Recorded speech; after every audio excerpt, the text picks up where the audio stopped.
Ces deux navires, ce sont l'USS Ross et l'USS Porter. Alors ils sont dans l'ouest de la Méditerranée, quasiment à Cadix, mais ils font partie de la 6e flotte américaine. C'est juste le nord de la du globe. C'est un baie d'or, puisqu'elle dit que la mer comporte plusieurs destroyers qui sont capables, surtout de lancer des dizaines de Cadix dans un rayon commercial. Kilomètres autour de la façade ouest de la Syrie. Alors évidemment, il y a aussi des nord. On ne vous donnera pas leur nom ni leur localisation, tout ça est top secret. Mais il y a tout de même un élément important, c'est la présence dans l'est de la Méditerranée, du côté de Chypre, notamment de nord. Mais ça, regardez, qu'est-ce que c'est comme mer?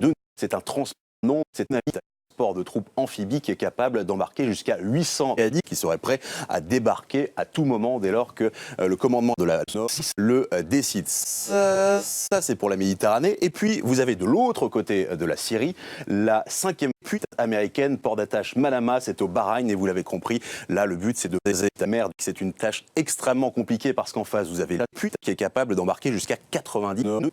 Et Patrick, l'aviation. Merci Patrick. Alors ? On n'attend pas Patrick? Oui, et ce grâce à des accords de coopération avec tous les voisins. Vous avez les bases plus historiques, comme Babit Uni, et ce sont des avions que vous connaissez, pour la plupart sont des chasseurs arabes, des chasseurs de bit. Les grands Chypres, les géants américains, les même.